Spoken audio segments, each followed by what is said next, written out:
I wanted to do a video where we discussed how not to lose belly fat.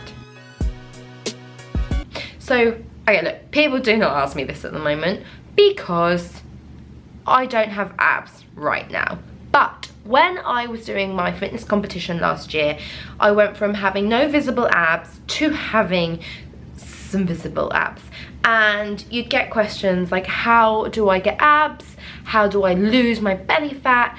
And so I wanted to do a video on this because there are a few ways not to get abs and lose belly fat.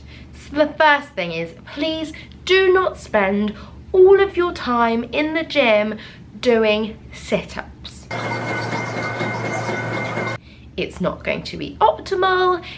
It's not going to necessarily get you abs and lose your belly fat.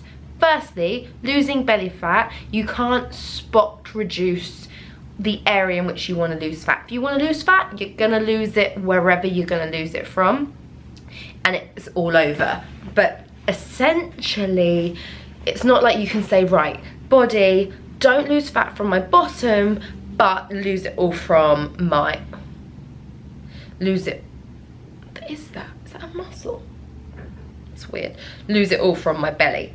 I mean, because if we can do that, you can, however, build muscle in particular places so that when you do lose overall body fat, those muscles show.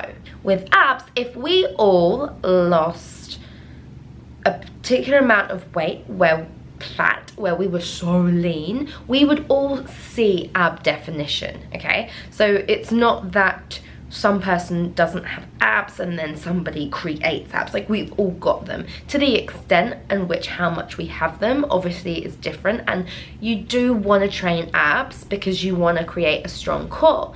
Now, the argument is that if you are lifting heavy weights, you're using your core. So like with a squat, your core has to really work, and with a deadlift the same. With all big compound moves where you're using more than one muscle and one joint is moving, you know, your core is having to hold that weight where you are. But obviously you can build your core strength in other ways, and if you watch people that do gymnastics or calisthenics, is that how you say it? Calisthenics, I never know. I think it's calisthenics.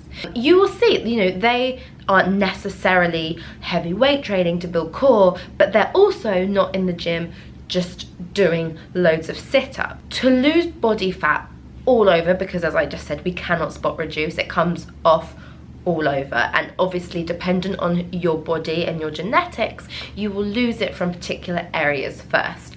I lose weight from my upper body first if I'm in a deficit, like I spoke in the last video about, where I'm burning more than I'm eating. It comes off here first. So to lose fat all over, you want to be having a good strength program that's going to help you build muscle and burn those calories. If you were doing an ab session, and you've got 3 days in which you train, and you're gonna use one of them just for abs, I'm gonna say that it's actually gonna be optimal if you were to do 3 full body days, or 1 leg, 1 upper body, and 1 full body day, over just doing abs.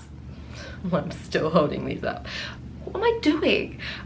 Over doing just an ab session. So someone comes to me and we do a full body weight training session. Generally, just as a ballpark figure, we might burn 400 calories. If we do an ab session, purely sit-ups, crunches, etc., we are only going to be burning around 100, maximum 200 calories. Now the reason is your ab muscles are like this big, right? They're small. Whereas your leg muscle, you know, your quads and your hamstrings and then your glutes and even say your back, those muscles are big. So if we're using all of those muscles, for them to have to do all the muscle synthesis and repair after that weight training session, firstly, like that, you're burning much more calories because you've got a larger area in which you're using. You know, only working this, the repair of the ab muscles, you know, it's slighter. And also the exertion of energy that you use during an ab session compared to a full body session, so what you're actually burning during the session, that is going to be less. So we want to utilize the time that we have in the gym to burn more calories. So I would always recommend doing a full body or a leg day over doing an ab day. Now, I know that there's people watching that are gonna have done the Kayla Itsines BBG program. Now, using the way in which Kayla does her program, when on the ab day, you're not just doing sit-ups. On an ab day, you are often doing lay down push-ups, you're doing burpees, you're doing snap jumps. So your shoulders are working, your arm muscles are working, your core in that plank position is working. So when she says it's an ab day, it is the whole program. You know, it's a fat burning, high intensity program. So therefore you do, if you're not eating more than you're burning, you will lose body fat and therefore abs will show. So lots of people doing that particular program often see abs when their nutrition is in check. But that ab day is a great day because it's not just doing sit-ups. Any version of a plank,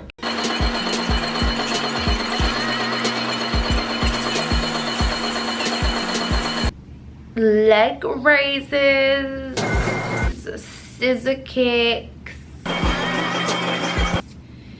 anything where your muscle is being held and is tight for a long period of time. This is really going to bring those muscles in tighter. You really want to get into those muscles that are like your whole core. When we do core exercises, that is not just abs, that's your obliques, the muscles running down the side, that's your six-pack area, but that core is also, it's your whole torso. In that 45 minutes you've decided to train, you might do 30 minutes of weight training, full body, all those muscles are working. Or you might do a back day and that you've used your back, a big expanse of area, and then you just add in some abs at the end. Do not give up carbs. When eating carbs, the carbs help protein transfer to the muscles. So carbs help with protein synthesis, which is building the muscles and therefore help with tone. And actually, if you look at bikini competitors, they often will carb up before the comp, where they'll have a lower carb intake. But if you have a lower carb intake in the lead up to your competition, people feel quite flat and flaccid. Whereas when you carb up, because in carbs you restore glycogen into your body and then your muscles sort of pump up a little bit. So if you often eat, say, I don't know, a pizza the night before, sometimes you can actually see a little bit more definition. It's because you've restored the glycogen and therefore your muscles show up a little bit more. Don't stress about bloat.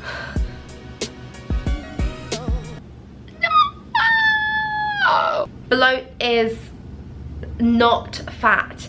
When we eat or we drink, obviously that food has to go somewhere before it digests. So you're gonna have a food baby a lot of the time. So in the morning you might be a bit dehydrated and therefore, you know, you've not got any water in your system, so and you might be able to feel a little bit leaner, and so you feel like you're so skinny. Oh my god, I could be a supermodel. And then you eat or you drink and you get a belly. That is just human nature, and it's just the way the body works. You're gonna eat and drink and it goes somewhere and we get a bit of bloat. It's not fat. Your body is never gonna look like one way all day, the whole day. Okay? Don't drink all the fizzy drinks. Fizzy drinks have bubbles in. Bubbles create gas. Gas creates air in your belly, and then you become a little bit. So if you're drinking all the fizzy drinks, often your belly will be bloated. Lastly, but by no means the least, if you want abs, don't sit down. Because when you sit down, you don't see abs. Unless you're a freak of nature and maybe you're a Victoria's Secrets model. But basically, generally most people, most humans, sit down and there's no six-pack anymore. It's gone. Where am I? So those are my top 5 tips on how not to lose belly fat. Okay, so that is me done. I wanted to say, if you found this helpful, not helpful, then let me know in the comments. Like, subscribe, and all those lovely jubbly things if you found it helpful. If you really hated it, then I guess give me a thumbs down, walk away, don't come back to my channel, but don't tell anyone, just keep it a secret. Okay, thanks guys for watching, and I will see you guys very soon.